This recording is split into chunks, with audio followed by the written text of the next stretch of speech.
درود به شما دوستان عزیز، خوش اومدین همگی به کانال یوتیوب من. امروز در خدمتتون هستم با آموزش یک موتیف مربع گل بسیار زیبا و جذاب. همونطور که میبینید من اون رو توی دو رنگ این موتیف های زیبا رو بافت زدم. اندازه این موتیفمون رو بخوایم داشته باشیم، این کار یک موتیف مربع 18 سانتی متری هستش. من با قلاب شماره 3 میلیون رو بافت زدم و کانوای آکریل بافت. شما متناسب با نخی که انتخاب میکنید قلابتون رو هم انتخاب کنید. کار بسیار زیبایی هست، بسیار مناسب برای پتو، شال مبل، کوسن یا حتی کیف و بافت بسیار دلنشین و در واقع میشه گفت راحت و روونی داره. مرسی که با من همراه هستید. قبل از این که بریم ویدیو رو ببینیم ممنون میشم که اول ویدیو رو لایک کنید تا یادتون نرفته، کانال رو هم حتما سابسکرایب داشته باشید. بریم با هم دیگه این آموزش بسیار زیبا رو داشته باشیم. برای شروع بافتمون ابتدا یک حلقه جادویی میزنیم و با یک زنجیره اون رو ثابت میکنیم و میایم درون حلقه جادویی 6 تا پایه کوتاه میبافیم. 1 2 3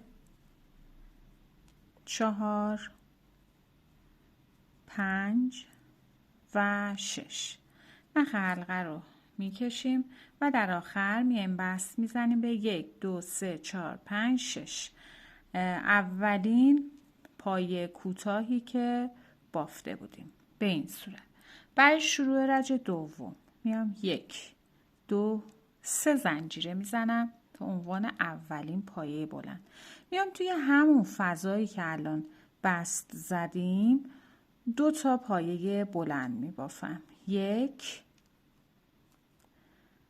و 2 که روی هم با 3 تا زنجیره میشه 3 تا پایه بلند.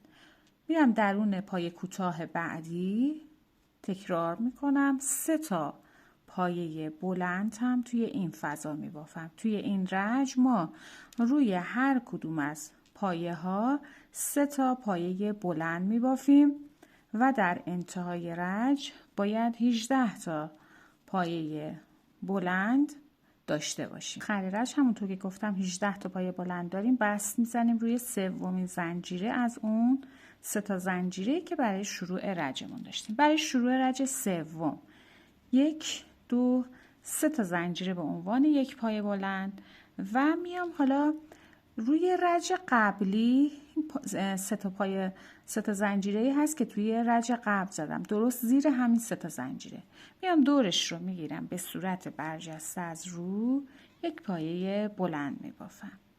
میام روی پایه بلند بعدی یک پایه بلند، پایه زیرش رو میگیرم یک پایه بلند برجسته از رو میبافم.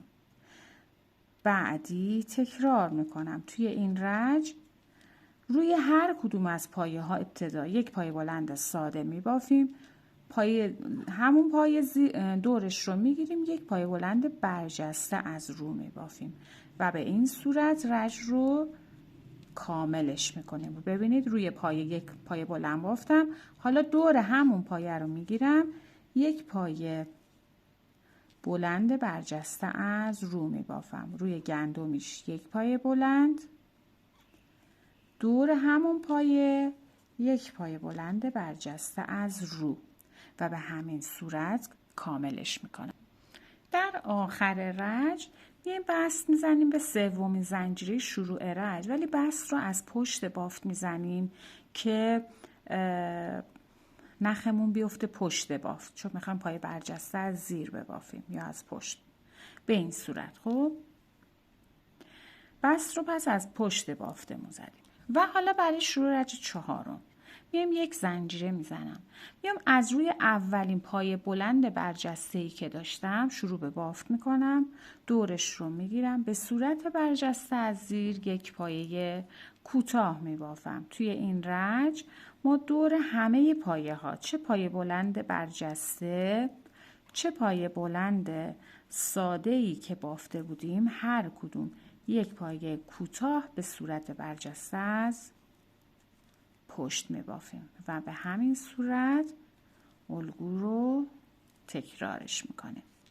بعد از اینکه رج رو به اتمام رسوندیم، ببینید این 3 تا زنجیره شروع رج بود، ما توی این 3 تا زنجیره رو بافت نزدیم، میایم دور همون رو هم میگیریم، یک پای کوتاه برجسته از زیر میبافیم. میخوایم بست بزنیم روی اولین پای کوتاهی که بافتیم، بست رو دوباره قلاب رو از پشت وارد میکنیم، به این صورت نخ پشت بافت قرار میگیره و یک پایه بست میزنیم طوری که نخ حلقه به پشت بیفته. حالا برای شروع رج پنجم همینجا 3 تا زنجیره میزنم. این 3 تا زنجیره به عنوان یک پایه بلند برجسته از زیر برای من حساب میشه. میام پایه بعدیش رو میگیرم، به صورت برجسته از زیر یک پایه بلند میبافم و 1 2 3 زنجیره میزنم. حالا یک پایه رو رها میکنم، میام پایه بعدی به صورت برجسته از زیر یک پایه بلند، پایه بعد به صورت برجسته از زیر یک پایه بلند، 1 2 3 زنجیره و یک پایه رها میشه، میام روی پایه بعدی الگو رو تکرار میکنم. پس بافتمون به این صورت هست که روی 2 تا پایه کنار هم دیگه هر کدوم یک پایه بلند برجسته از زیر بافته میشه، 3 زنجیره زده میشه و یک پایه رها، پایه بعدی دوباره الگو تکراره، روی 2 تا پایه بعد هر کدوم یک پایه بلند برجسته از زیر، 1 و 2 3 زنجیره، یک پایه رها و به همین صورت این الگو رو باید تکرارش کنیم. خب به این صورت رج رو به پایان رسوندم. در آخر رج ما باید 12 تا دسته دوتایی پایه داشته باشیم. 3 تا زنجیره رو هم زدیم، میایم بست میزنیم روی زنجیره سوم از اون 3 تا زنجیره شروع رج. یک پایه هم آخرش رها. برای شروع رج ششم میام یک زنجیره میزنم، دور همین پایه رو میگیرم، به صورت برجسته از روی یک پایه بلند، پایه بعدی به صورت برجسته از رو یک پایه بلند، یعنی 2 تا پایه بلند برجسته از رو بافتم، 2 زنجیره میزنم و میام در فضای زنجیره‌ای شروع به بافت پایه بلند میکنم. 1 2 3 4 و 5 بست میزنیم روی اولین پایه بلندی که بافتیم و 1 2 زنجیره، یک ذرتی در واقع بافتیم. 2 تا پایه بعد هر کدوم یک پایه بلند برجسته از رو می بافیم، 2 زنجیره و تکرار میکنیم در فضای زنجیره رج قبل با 5 تا پایه بلند یک پایه ذرتی می بافیم. 2 3 4 و 5 بست میزنیم روی اولین پایه بلند و تبدیلش به پایه ذرتی، 2 زنجیره، دور 2 تا پایه بعد تکرار میکنیم، 2 تا پایه بلند برجسته از رو، 2 زنجیره و در فضای زنجیره بعدی با 5 تا پایه بلند یک پایه ذرتی و به همین صورت الگو رو دور تا دور کارمون کامل میکنیم. در پایان رج بعد از اینکه 2 تا زنجیره زدیم میایم بست میزنیم روی اولین پایه بلند برجسته از روی که بافته بودیم. برای شروع رج هفتم یک زنجیره میزنم، میام روی پایه بلند بعدی به صورت برجسته از رو یک پایه کوتاه میبافم. در فضای زنجیره‌ای قبل از ذرتی میام یک پایه کوتاه، یک پایه متوسط و همونجا 3 پایه بلند میبافم، 1 2 و 3. 2 زنجیره میزنم، ذرتی رو رها میکنم، میام در فضای زنجیره بعد از ذرتی 3 پایه بلند و یک پایه متوسط، همونجا یک پایه کوتاه می بافم. روی 2 تا پایه برجسته‌ای که داریم هر کدوم یک پایه کوتاه برجسته از رو میبافم و این الگو باید تکرار بشه. میام تو فضای زنجیره‌ای ابتدا یک پایه کوتاه، یک پایه متوسط، 3 پایه بلند میبافم. 1 2 و 3. 2 زنجیره میزنم، ذرتی رو رها میکنم. در فضای بعد تکرار میکنم. ابتدا 3 پایه بلند، یک پایه متوسط، همونجا یک پایه کوتاه و 2 تا پایه کوتاه برجسته از رو می بافم و به همین صورت این الگو رو تکرارش میکنم. خب به آخر رج که رسیدیم، ما روی این 2 تا پایه بلند برجسته‌ای که داشتیم پایه دومش رو بافت زده بودیم، پایه اول رو بافت نزده بودیم. پس روی این پایه اول هم به صورت برجسته از رو یک پایه کوتاه می بافم.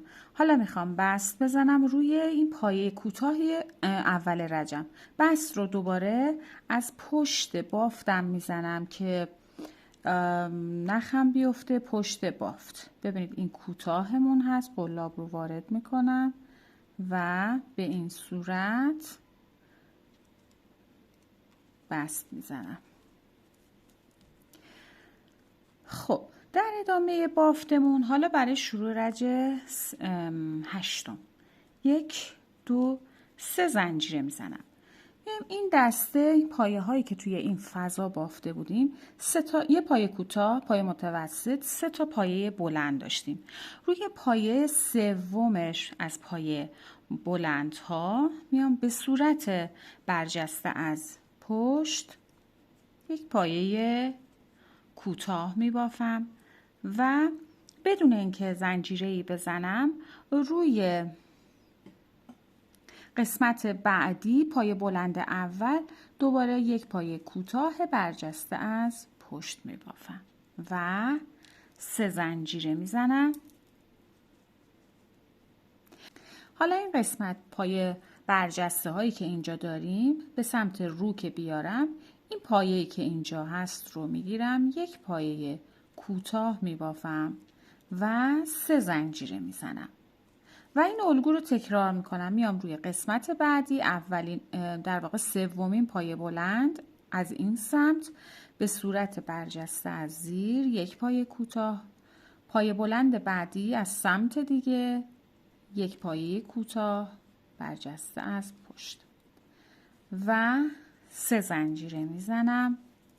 میام این قسمت پایه کوتاهایی که روی پایه بلند بافته شده بود به صورت برجسته، پشتش رو این نخ رو میگیرم، یک پایه کوتاه میبافم، 3 زنجیره میزنم و الگو رو تکرار میکنم. روی سومین پایه بلند از این دسته یک کوتاه برجسته از زیر، اولین پایه بلند از دسته دیگه یک کوتاه برجسته از زیر و 3 زنجیره میزنم و میام دوباره به این قسمت برجسته ها که رسیدم بافت رو به رو میارم، پشت بافت این پایه رو میگیرم، یک پایه کوتاه میبافم و 3 زنجیره میزنم و این الگو رو تکرار میکنم. ببینید این پشت بافتمون هست هم که روی بافتمون و به همین صورت اون رو کاملش میکنم. به آخر رج که رسیدیم 3 زنجیره زدیم روی اولین بستی که اینجا داشتیم، یک پایه یا اولین زنجیره یک بست میزنیم. حالا برای شروع رج 10 میام یک زنجیره میزنم، وارد فضای زنجیره‌ای میشم، یک پایه کوتاه، شروع رج 9 هست، همونجا یک پایه متوسط و 3 پایه بلند میبافم. 1 2 و 3. خب حالا به این قسمت که رسیدیم، این 2 تا فضا همزمان با هم گرفته میشه. این 2 قسمت رو به این صورت میگیرم، یک پایه بلند تک اینجا میبافم. میام توی فضای زنجیره‌ای بعدی تکرار میکنم، 3 پایه بلند و یک پایه متوسط، همونجا یک پایه کوتاه وارد فضای زنجیره بعدی میشم. یک پایه کوتاه، تکرار از اول رج هست، یک پایه متوسط و 3 پایه بلند همونجا میبافیم و در ادامه فضای زنجیره‌ای رو این دو قسمت رو به این صورت میگیرم، یک پایه بلند تک اینجا میبافم. در فضای زنجیره‌ای بعدی 3 پایه بلند میبافم و همونجا یک پایه متوسط، در ادامه یک پایه کوتاه و تکرار میکنم. وارد فضای بعدی میشم. این الگو به این صورت که بافت زدیم رو تکرار میکنیم و رج رو کاملش میکنیم. به آخر رجمون که رسیدیم بست میزنیم روی اولین پایه کوتاهی که بافته بودیم. حالا قبل از اینکه اینجا بافت رو شروع کنیم ما یه چند تا مارکر نیاز داریم که چون میخوایم کارمون رو تبدیل به موتیف مربع کنیم در واقع. خب ببینید اینجا که الان بافتمون هست من میام یه دونه قبلش روی این پایه بلندهای تکی که بافتیم رو ملاک قرار میدم. این میشه یه گوشه کار من. 2 تا قسمت رو رها میکنم، دوباره میام روی پایه بلند تک بعدی یک مارکر بهش میدم، 2 تا قسمت رها میشه، روی قسمت بعدی یک مارکر و دوباره 2 قسمت رها میشه، قسمت بعدی یک مارکر. خب به این صورت این 4 قسمت گوشه های بافتمون در واقع میشه. حالا میخوایم یه فضاهایی رو ابتدا ایجاد کنیم که بعدش بتونیم اون رو مربع کنیم، پایه هامون رو توش در واقع ببافیم. برای شروع رج 10 میتونید اینجا 3 تا زنجیره بزنید به عنوان شروع رج یا به این صورت یک پایه بلند ایستاده شروع رج و 1 2 3 4 زنجیره میزنم. حالا میام این روی این پایه بلند تکی که اینجا بافتم به صورت برجسته از پشت دورش رو میگیرم، یک پایه کوتاه میبافم، 1 2 3 4 زنجیره میزنم. در ادامه این 2 تا پایه کوتاهی رو که اینجا ما بافتیم، یکی این قسمت هست یکی این قسمت، پشت بافت پشتش توی رج قبل این پایه رو میگیریم، یک پایه بلند میبافیم و 4 تا زنجیره میزنیم. پایه بلند تکی که بافته شده دورش رو میگیرم به صورت برجسته از پشت، یک پایه کوتاه و الگو تکرار میشه، 1 2 3 4 زنجیره میزنم.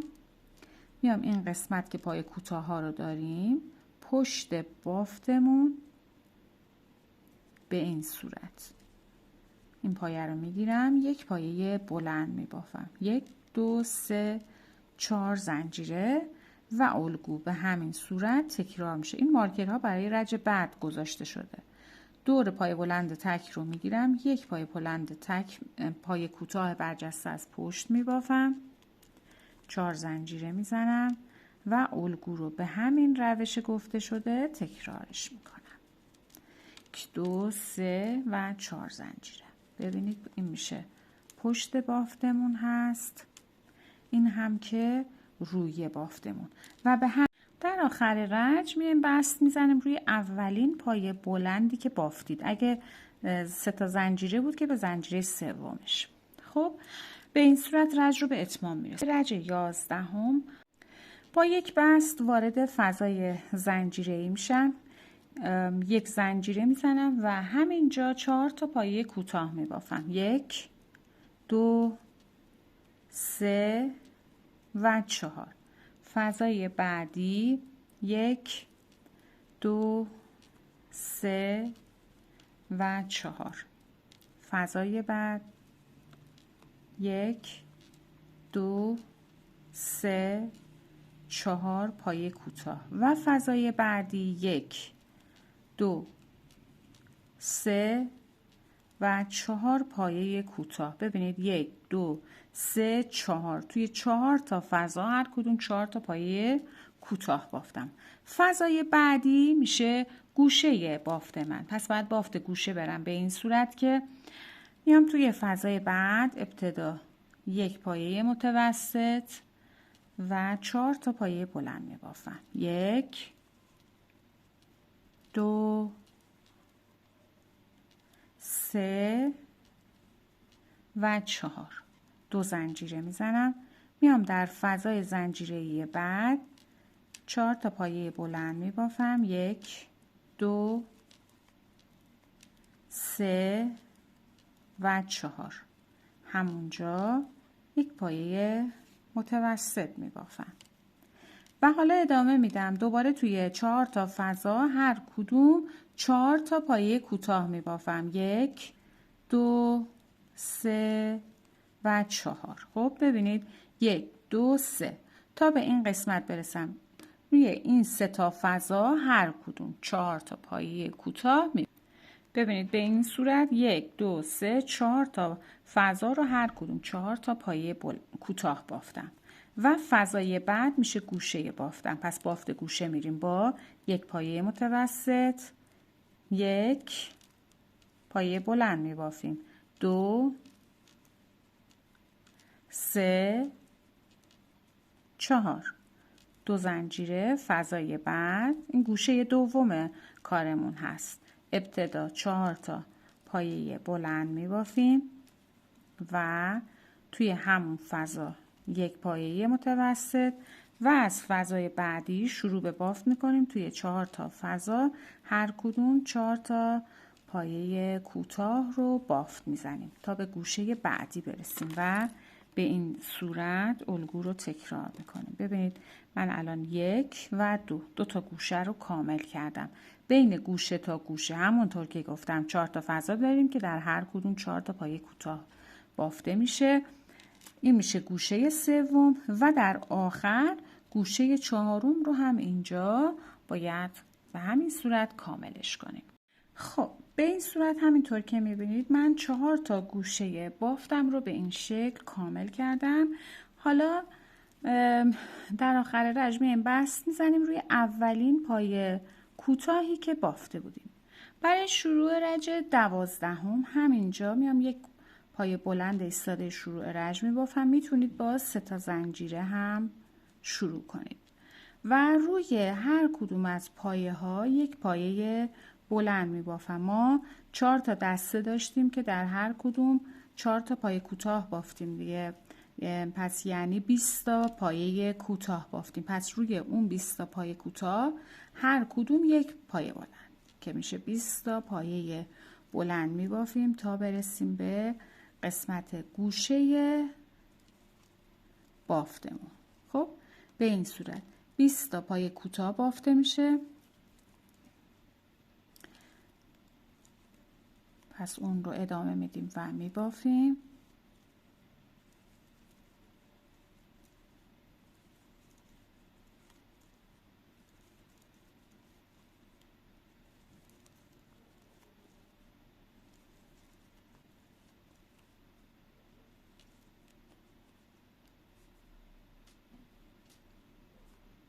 خب من 20 تا پایه بلند بافتم. حالا به قسمت گوشه که میرسم 5 تا پایه هم اینجا دارم. پس روی هر کدوم از اونها هم 1 پایه بلند میبافم و در بلند میبافم، یعنی بافتم. خب به این صورت به فضای زنجیره گوشه که رسیدم میام 2 تا پایه بلند، 2 زنجیره همونجا 2 پایه بلند میبافم و از روی اولین پایه شروع به بافت میکنم. روی هر کدوم از پایه ها 1 پایه بلند میبافم. در واقع از گوشه تا به گوشه، به غیر از البته فضای گوشه، از این قسمت تا به این قسمت که برسیم ما باید 30 تا پایه بلند ببافیم غیر از گوشه بافتمون. خب میبافیم و به گوشه که رسیدیم 2 پایه بلند 2 زنجیره، 2 پایه بلند رو به همین روش تکرار میکنیم تا پایان رج. به آخر رج که رسیدیم بست میزنیم روی اولین پایه بلندی که بافتیم. اگه 3 تا زنجیره بوده به سومین زنجیره شروع رجتون بست بزنید.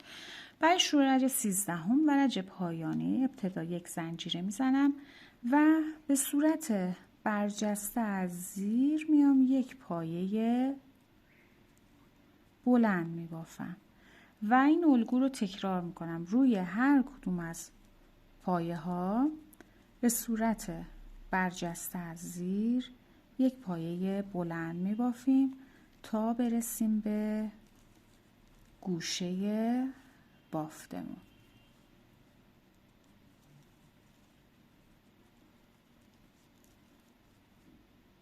در فضای زنجیره گوشه 2 تا پایه بلند میبافیم، 2 زنجیره و 2 پایه بلند همونجا تکرار میکنیم و دوباره ادامه میدیم.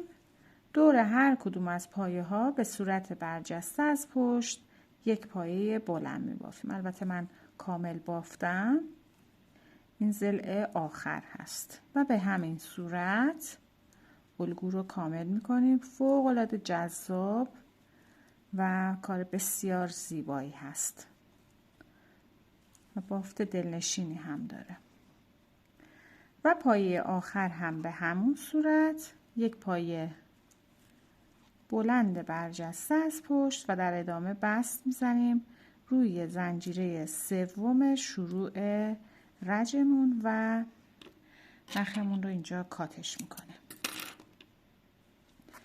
و میبریم پشت بافت و تمیزکاری اون رو انجام میدیم. خب دوستان، امیدوارم که از این آموزش بسیار زیبا هم لذت کافی رو برده باشید. مرسی که تا این لحظه با من همراه بودید. لایک و سابسکرایب یادتون نره تا یه آموزش دیگه. خدا نگهدارتون.